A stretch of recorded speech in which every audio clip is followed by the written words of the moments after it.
I heard a joke recently that goes as follows. I thought I might be an alcoholic. So I did some research, and it turns out that the first sign of alcoholism is denial. So I guess I'm not an alcoholic. Now, at first, we chuckle and maybe even recognize aspects of ourselves in this. But the more that I thought about it, the less funny and the more poignant this joke became. It has been a long time, if ever before, since I have seen so many challenges facing our society all at once. And certainly a long time since I have seen so much denial and hiding from those realities. This morning, I would like to focus on the question of denial and what our tradition teaches us about it. More specifically, what is the Jewish response to denial? Let me begin by sharing that denial is a natural human response to overwhelming situations. It's a way that our minds protect us from facing more than what we can handle at any given moment. On its website, the Mayo Clinic writes, "Denial is a coping mechanism that gives you time to adjust to distressing situations." They go on to say that there are certainly times when denial is even beneficial, and that being in denial gives our mind a chance to absorb the shock of devastating news without going into a psychological tailspin. There comes a tipping point, however, when the benefit of hiding from the truth is no longer a boon, and it begins to create ever-increasing waves of problems the longer that it continues. No one can disregard reality indefinitely. And eventually one of two things happen. Either reality comes painfully crashing in all at once, or one dissociates from reality and becomes subject to a whole host of psychological and social consequences. In moderation and in an emergency, denial is a crucial part of how we survive this world, but when it becomes a way of life, it can be ruinous. How do we recognize when denial has taken root and become a problem? Therapists Mary Elizabeth Dean and Bill Herring help us to figure it out. Mary Dean suggests we look for 3 clues in our lives: recurring negative themes, blaming groups of people for our problems, and only keeping company with people who think as we do. She argues that all of these promote and foster our ability to hide from the reality around us. There is no doubt, as we look around, that negativity is the flavor of the day. Blame is spread so thick that one can hardly make sense of the issues anymore. And as we unfriend anyone with whom we disagree, we begin to see that the thoughts and opinions that surround us are only those that we want to hear. Once establishing the problem, Bill Herring summarizes 4 different types of denial that become impediments to the healing and progress. The first he calls denial of fact. In this case, a person does not even acknowledge that the negative situation has occurred. It's most often what I used to associate with when I thought about denial and wondered how someone can behave as if the problem doesn't exist. And yet, it's probably also the one that protects us the most in those exceedingly vulnerable moments when we feel that it's all just too much. The second denial is denial of impact. This is when a person tries to minimize the effects that the trauma has had on them. They'll say things like, "It's no big deal," or "You're making a mountain out of a molehill." And while this type of denial can be found in the victims of trauma, it often comes from the perpetrator of the trauma as they try to downplay the damage that they've done. Denial of accountability follows directly on the heels of denial of impact. And this is when a perpetrator of trauma tries to explain that what happened was out of their control. I was stressed out. I had too much to drink. I was in a bad mood. There are times that the perpetrator will even try to shift the blame and responsibility to the victim. You brought it on yourself. You made me hit you. That is denial of accountability. The last type of denial is the denial of hope. Herring says that it is the refusal to be willing to even try to improve the situation and a giving up of hope that things can get better. We have seen the tragedy of this type of denial so frequently, a paralyzing abandonment of the belief that things can change, leading us to inaction, frustration, and despair. Herring summarizes these four denials well by saying that when we confront a person in denial, we may even hear all four together in one statement, something like, "It didn't happen like that. It's no big deal anyway. It wasn't even my fault. And besides, there's nothing that can be done about it." My friends, how often have we heard similar statements in recent days? COVID? It isn't real. It's no big deal. We should just let it take its course. Racism? There's no racism in America. People should learn to have tougher skins. Besides, it's just the way people are.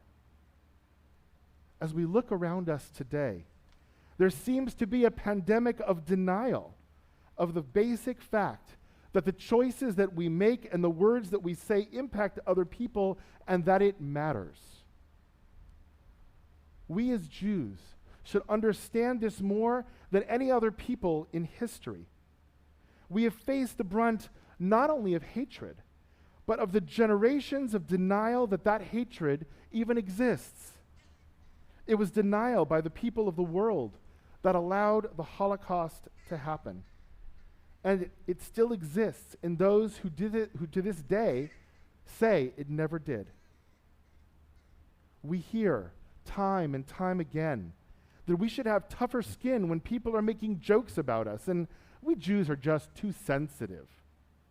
And we feel the denial of accountability as people tell us that we bring it on ourselves in the way that we dress or the way that we behave. The Jewish people could teach a master class on the effects of denial throughout history. So what do? What is the Jewish response? Many people would argue that the opposite of denial is acceptance. And it makes sense on the surface. If denial is a rejection of the reality around us, then acceptance of that reality would seem to be its antidote. All we need to do is to acknowledge the truth, to accept what reality brings us, and the effects of denial would disappear. But knowing about a thing does nothing to change the thing if there's no action. The Jewish response to denial is not acceptance, it's responsibility. Denial works hard to absolve us of our responsibility to involve ourselves in the world around us or in the lives of others. Judaism reminds us not only of the imperative to not stand idly by, but the undeniable reality that we are all interconnected with one another, beginning with our families, our friends, our community, and then the world around us. From the earliest of rabbinic sources, our tradition understands this interdependence. The Midrash shares a story of a man who began to drill a hole in the bottom of a boat. His fellow passengers started to protest. He said to them, what concern is that of yours? I'm making a hole under my own seat. It has nothing to do with any of you. Clearly, the world does not work in such a way. When the water comes into the boat, we all risk drowning. And often our actions or inactions affect the world beyond what we can ever expect. In doing research for this sermon, I came across a scientific abstract called Understanding the Effects of One's Actions Upon Hidden Objects and the Development of Search Behavior in 7-month-old Infants. Now, while I did not admittedly read the entire study, I was intrigued by the title and by its premise. At what point do we begin to learn that our actions have an effect on things that are not visible to us? When in our development do we realize that consequences ripple out and affect the entire world? An infant will be surprised every time our face appears when we are playing peekaboo. But at some point, they learn that the other person is still there. Why do so many of us forget that and become surprised when our actions adversely affect those around us? As Jews, responsibility for our actions extends not only to other people, but to the world itself. Rabbi Jonathan Sachs teaches, to be a Jew is to accept responsibility. The world will not get better of its own accord, nor will we make it a more human place by leaving it to others, making them our agents to bring redemption on our behalf. Life is God's question, our choices are the answers. And yet personal responsibility is one of the sticking points that we Jews have in our worldview versus the foundations of American values. In this country, individual rights and personal freedoms are sacrosanct. Society sometimes suffers to protect the rights of the individual. But in Judaism, there is no explicit idea of rights. Instead, we find responsibilities, mitzvot. And for as much as we like to translate that word as good deeds, a mitzvah is actually a commandment, a duty or an obligation that supersedes our personal desires and freedoms. Not only that, but things like saying Kaddish, where we need others to fulfill their obligations so that we may fulfill ours, create a connection between us that spans generations. The Sifra reminds us that Kol Yisrael Arevim Zeh Bazeh, each one of us is not only connected to each other, but responsible for one another. What happens to our neighbor affects us. The choices they make impact our lives, and the same for the choices that we make. These values create community and build a society which fosters the idea of facing the world together and taking on the responsibility to change what must be changed. And so that brings us to these high holy days. Rosh HaShanah and Yom Kippur are all about leaning into the responsibility of what it means to be a Jew. We step forward as individuals and try to be accountable for our lives and our choices. We come together as a community, whether in person or virtually, to recognize the bond that responsibility creates, to fight denial and partner with God in the creation of a better world. Sometimes our tradition even goes so far as to remind us that any one of us might be the crucial tipping point that makes all the difference. Maimonides, in his law code, when talking about this time of year, writes, "Everyone should see themselves and the world as if evenly poised between innocence and guilt. If he commits a single sin, he tilts the balance of his fate and the entire world to guilt, causing destruction. If he performs a single good deed, he shifts the balance of his fate and the entire world to innocence, bringing salvation and deliverance." Every action matters. Every choice has significance.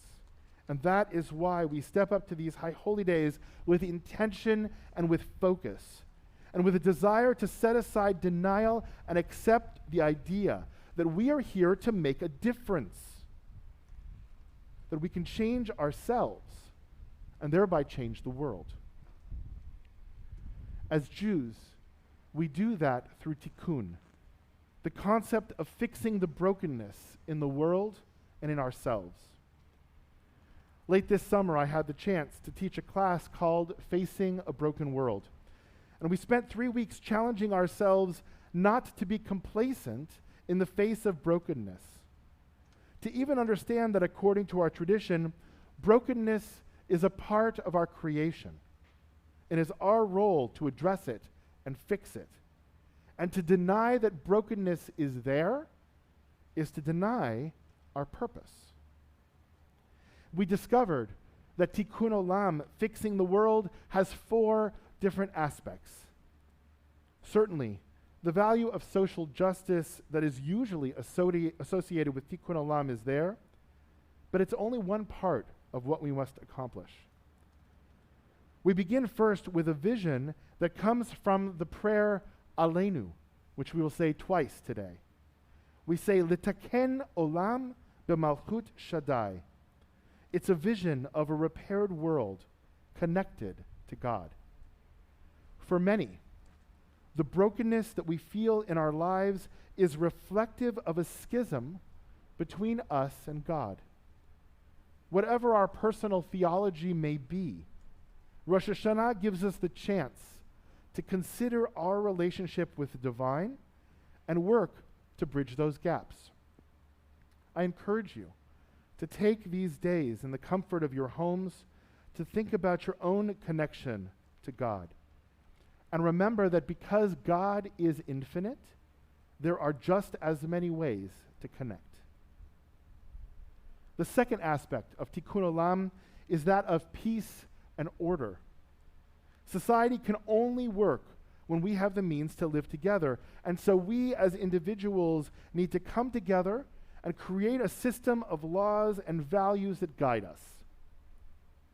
Over the last few decades, we have been witness to parts of the world where anarchy reigns, where human life is not valued, and we have seen the death and destruction that this sort of lawlessness brings. We, the world, still carry the onus of the historic genocides, not only in Nazi Germany, but in Rwanda, Yugoslavia, Ethiopia, North Korea, Cambodia, just to name a few. This vision of Tikkun Olam reminds us that before anything else, we must find a way to live with one another, and there's still much work to do.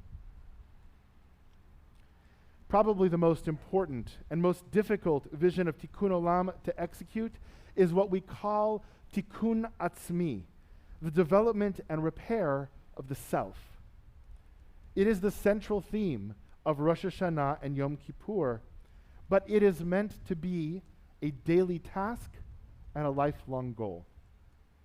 The mystical tradition actually sees this as the central component to the repair of the world at large. Individual development leads to a perfected world.